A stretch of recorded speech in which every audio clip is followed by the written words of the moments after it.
Hi, hello friends. Welcome to my channel Chitra's Food.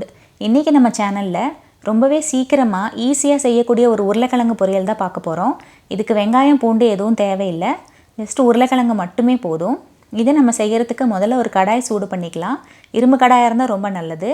இதில் 1.5 tablespoon எண்ணெய் ஊற்றி சூடானதும் கடுகு 1/2 டீஸ்பூன் போட்டு வெடிக்க விடுங்க.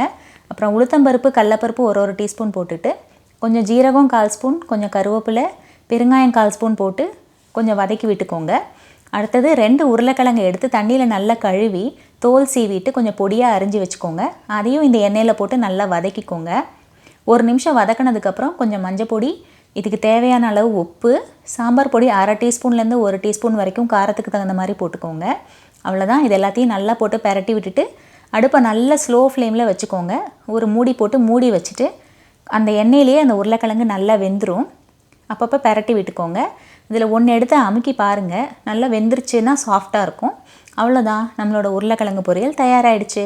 இது நீங்கள் சாம்பார் சாதம், ரசம் சாதம், லெமன் ரைஸோடலாம் சாப்பிடுவது ரொம்ப சூப்பராக இருக்கும். இந்த வீடியோ உங்களுக்கு பிடிச்சிருந்தா என்னோடய சேனல் லைக் பண்ணுங்கள். தேங்க்யூ.